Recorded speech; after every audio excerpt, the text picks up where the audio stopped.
দিয়ে জান্নাত যেতে চায়, এরা কি মসজিদের ভিতরে জান্নাত খোঁজে, এরা কি ঘরের ভিতরে জান্নাত খোঁজে, এরা কি বোরখার ভিতরে জান্নাত খোঁজে?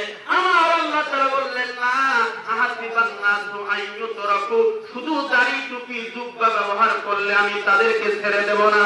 আমি তাদেরকে কি করব? আইয়ুতরাকু আইয়াকুলু আমান্না ওয়া হুম লা ইফতানুন, আমি যতক্ষণ পরীক্ষা করব না ততক্ষণ পর্যন্ত আমি তাদেরকে ছাড়ব না। সম্মানিত বন্ধুগণ, আজকে तमाम পৃথিবীতে যতগুলি মুসলমান আছে, এই মুসলমানদের চরিত্র যদি সাহাবীদের চরিত্রের সাথে মিল থাকতো, কসম খোদার কোন মুসলমানের পাশে কেউ মাজলুমের চোখ দিয়ে দেখতে পাইতো না। কথা বলেন ঠিক না বেঠিক? তাই ওয়াইদুল্লাহ সাহেব কিছুদিন আগে মারা গেছেন, আল্লাহ তাকে জান্নাতবাসী করুক, বলেন সুবহানাল্লাহ। মাজলুমের একজন অভিভাবক মারা গেছেন। তাই ওয়াইদুল্লাহ সাহেব বাংলাদেশ শুধু নয়, পাকিস্তান পিরিয়ডে যখন রেডিও সেন্টার সর্বপ্রথম চালু হয়েছে, তার কোরআন তেলাওয়াত দিয়ে হয়েছে, বলুন সুবহানাল্লাহ। বাংলাদেশ স্বাধীন হয়েছে আজকে 46 বছরে পা দিচ্ছে 12টার পর। বাংলাদেশ স্বাধীন হচ্ছে, স্বাধীন বাংলাদেশের ঘোষণার পূর্বে রেডিও সেন্টারে কোরআন তেলাওয়াত দিয়েছেন কারি ওয়াইদুল্লাহ সাহেব, বলুন সুবহানাল্লাহ। রক্তে কেনা বাংলায় আমার লাখো শহীদের দান, তবুও কেন বন্ধু তোমার বিদেশের প্রতি টান? কথা বলেন ঠিক না বেঠিক? যে জাতি তার রক্ত দিয়ে কেনে নেয় স্বাধীনতা, সে জাতি কেন অন্যের তলে নত করে তার মাথা? শহীদের ওই রক্তকে কোন অপমান, রক্তে কেনা বাংলায় আমার লাখো শহীদের দান, তবুও কেন বন্ধু তোমার বিদেশের প্রতিদান? কথা বলেন ঠিক না? বেশি দূর যাওয়ার দরকার নাই, এই মাইকটা বন্ধ হোক, আপনারা একটা খান শুনতে পাবেন, স্বাধীন বাংলাদেশের কাহিনী। কথা বলেন, মিথ্যা কথা বললাম? কালকে কিছু যুবক আমার কাছে আসছে, যুবক ভাইরা থাকলে তাদের জন্য আমি দোয়া করি, বাংলাদেশের যুবকদেরকে আল্লাহ তাআলা ইসলামের জন্য কবুল করুক। সকলে বলুন আল্লাহুম্মা আমিন। যুবক ভাই এসে বললেন যে হুজুর আমাদেরকে কিছু সহযোগিতা দেন। আমি বললাম ভাই কিসের সহযোগিতা? বললেন যে হুজুর আমরা 31 নাইটে উদযাপন করব। কথা বলেন নাই? আমি বললাম যে ভাই আপনাদেরকে ধন্যবাদ, আপনারা যে কয়েকজন আসছেন আমার সাথে আসেন, আমি হোস্টেলে আপনাদেরকে নাস্তা খাওয়াবো। আপনারা একটা উদ্যোগ নেন, এটা হচ্ছে খ্রিস্টানের কালচার, ওখানে একটা তাফসীর মাহফিল করেন।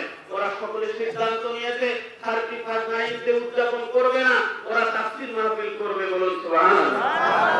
সম্মানিত বন্ধুগণ, মুসলমানরা এখানে আছেন, তাদের উদ্দেশ্যে বলছি, আজকে যারা 31 নাইটে উদযাপন করবে, আপনারা যারা টাকা দিয়ে পয়সা দিয়ে সহযোগিতা করবেন, আপনাদের সন্তানদেরকে দিয়ে সহযোগিতা করবেন, কসম খোদার মান তাশাব্বাহা বিকওমিন ফাহুয়া মিনহুম, কাল কিয়ামতের মাঠে কঠিন মুসিবতের সময় ওই ইহুদি নাসারা খ্রিস্টানদের সাথে জাহান্নামে যাওয়া লাগবে। কথা বলেন ঠিক না বেঠিক?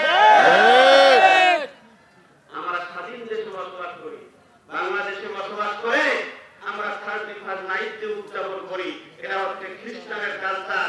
আপনি পহেলা বৈশাখ নিজেকে দাবি করেন স্বাধীনতা দিবসের দিনে স্বাধীনতা দিবস পালন করেন, ওই দিন আমার গান বাজার ইংরেজি গান, তাহলে ওইটা কি স্বাধীনতার পক্ষে হইল না স্বাধীনতার বিপক্ষে হইল? মৌলিক কথা বললে যখন আপনারা মনে করেন যে এটা স্বাধীনতার বিপক্ষের কথা, তখন কি আপনাদেরকে লজ্জা লাগে না? কথা বলেন নাই? আমি আপনাদের কাছে বলতে চাই, আজকে तमाम পৃথিবীতে মুসলমান একটা আতঙ্কের নাম, মুসলমানকে গরু জবাই করে খাইতে পারতেছে না। কথা বলেন ঠিক না বেঠিক?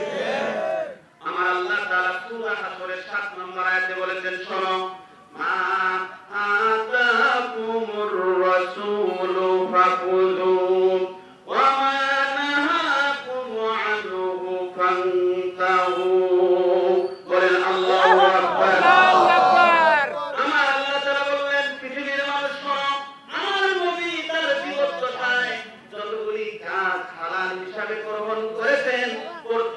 মুসলমান মুমিন ইমানদার দাড়িওয়ালা টুপিওয়ালা জুব্বাওয়ালা মুফাসসিরিন ইকরাম সকলে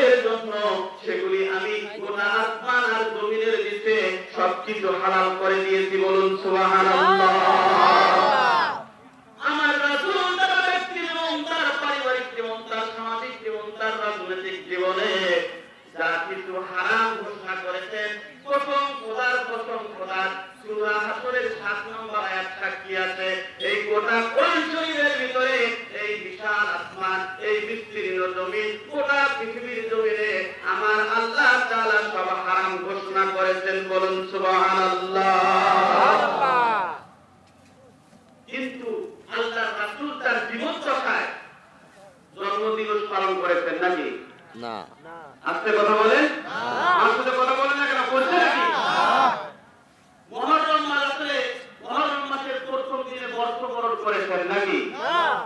সম্মানিত বন্ধুগণ, আমার আল্লাহ তাআলা মা আতাকুমুর রাসূলু ফাখুযু, রাসূলকে যেই ব্যাপারে হালাল ঘোষণা করতে বলেছেন সেটা হালাল হয়ে গেছে, যেটা হারাম করেছেন সেটা হারাম হয়ে গেছে। আপনাদের কাছে বলতে চাই, সমস্ত সাহাবীরা আল্লাহর রাসূলের কাছে ঈমান গ্রহণ করার পরে তাদের ব্যক্তি জীবন, পারিবারিক জীবন, সামাজিক জীবনে সবকিছু আল্লাহ রাসূলের জন্য উৎসর্গ করেছেন, বলুন সুবহানাল্লাহ। মাসুমের অভিভাবক দেখেন কেমন করে আল্লাহ রাসূলের সময় পর্যায়ে থেকে হযরত আবু বকর, ওসমান, আলী, উমর সকলে বসে আছেন, সবাইকে বলছে তোমরা আল্লাহর রাস্তায় দান করো। আল্লাহ রাসূল তাবুক অভিযানে যাবে, তোমাদের ঘরে কার কি আছে তোমরা তাই নিয়ে বেরিয়ে আসো। এই সংবাদ